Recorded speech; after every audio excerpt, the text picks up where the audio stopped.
Hi, I'm Donna Jordan from Jordan Fabrics. Today I've got a really fun project I'm going to show you how to make, and it's a quilt pattern called Windmills.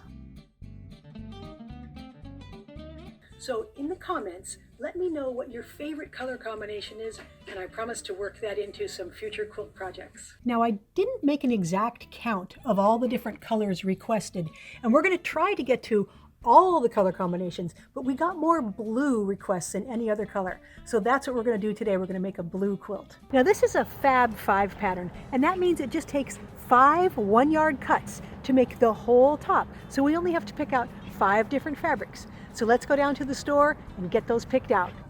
We've got a lot of nice blue batiks, so let's go down to the batik wall and pick some out. Now on this wall here, I've got the batiks separated out by manufacturer. So these are mostly from Hoffman Fabrics here. There's a nice section of dark blues, but I think I want to use a Robert Kaufman, and they're around the corner here. I want to pick kind of a medium blue out first for the bigger parts of these windmills, the big section there. And I've got a really nice blue here. This is clear, it's medium. Now we need to pick a darker one for these sections that will look good with this. So here's some dark ones that would work. And I usually just hold my fabric up and slide it around. I think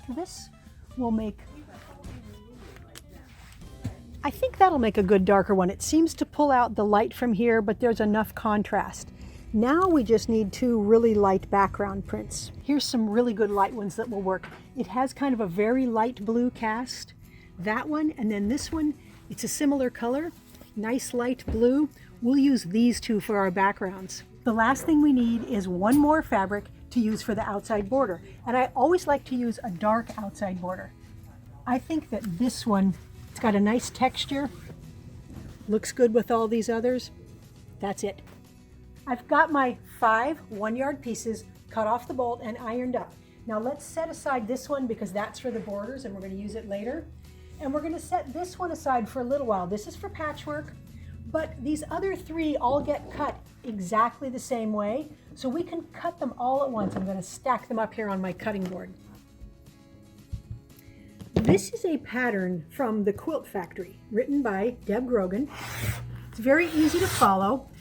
Since it's not my pattern, I can't give you all of the numbers, but the first thing we're going to do here is cut some big squares.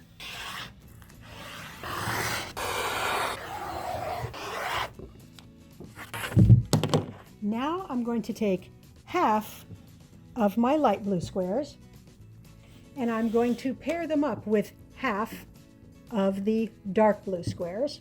Now I'm going to take the rest of these light blue squares, and I'm going to match them up with the really light background here. And then what I've got left is dark blue and the very light. So I've got 3 separate stacks here, and I'm going to flip them all so the lightest is on the top. Now we're going to take this stack. I'm going to take the light one here, and on the back side of it, I'm going to draw a diagonal line from corner to corner. I'm actually going to draw 2 diagonal lines. So I'm going to go this way, and I like to mark with a pencil, and then I'm going to mark the other way. So I'm going to mark, I'll move that a little bit so I can get there. I'm going to mark the back side of all of these lighter ones. Once you have all of these marked, go ahead and do the same thing for this stack, marking these lighter ones, and the same thing for this stack, marking these lighter ones. I've got the light blue and the dark blue. Let's head over to the sewing machine. So we are going to use a method that makes a bunch of half square triangles all at once, and here's how we do it. We take the light blue and we're going to put it right on top of the dark blue here, line everything up, and then we are going to stitch on both sides of these pencil lines. 1/4 inch away, go all the way down, then just flip it around and go down the other side.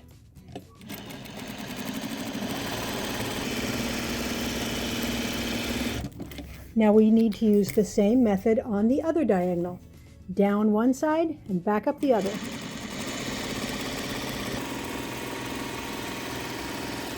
Now let's take this to the ironing board.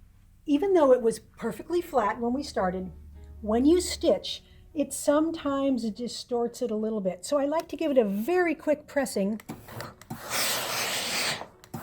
before we move on. Now we're going to cut this. So I am going to cut right down the middle, right across the middle, both ways. Try to keep everything in place without moving anything. Turn your straight edge here and cut along the center this way. Again, try to not move anything. Then we're going to cut right along those pencil lines. So let's do this one.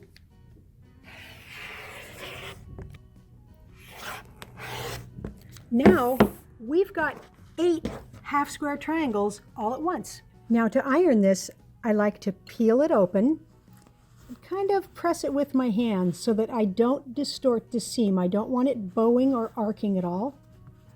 Then use a little dry and then some steam. Then I'm going to take my scissors and I'm going to cut off both of these dog ears.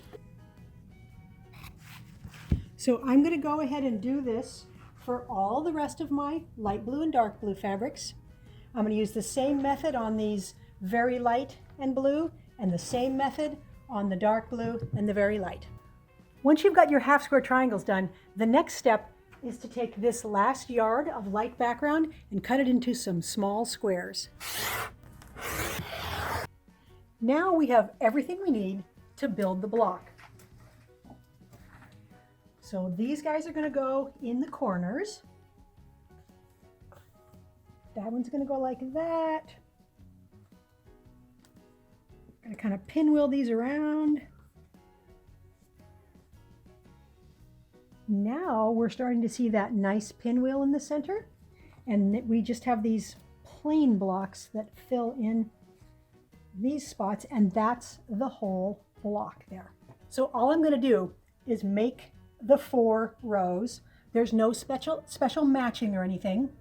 When you come to 2 pieces like this, they're probably going to nest here because of the way we ironed them, and they're real easy to sew together. So make 4 rows and sew, press all of these seam allowances to the left, the next row to the right, then left, then right.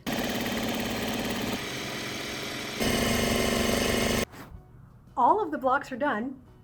And no matter how you spin them, they look exactly the same. They're perfectly symmetric. So it makes it really easy to lay out the quilt. So when we get these blocks together here, we're going to get a nice diamond right here, a nice dark diamond. And you can see our nice light blue windmills and the dark blue windmills in the center. So there is the whole quilt laid out. I really like how balanced it is with those pinwheels and those diamonds. Now, we've only used 4 of the 5 prints. We've got 1 more, and this is going to be for the border. So I'm going to stitch this all the way around, then we can get it on the quilting machine. I've got the quilt loaded up on the machine, and I've got a bunch of different blue threads here. So let's see what's going to look the best on here. I think I'm going to go with one of the lighter ones. Let's go with this nice light blue one. That'll look really good. For the quilting pattern, I'm going to use this one called Cockatiel Feathers. I like it because it's very swirly and very tight, and I think that will look good on top of our nice geometric windmills. Oh, yeah.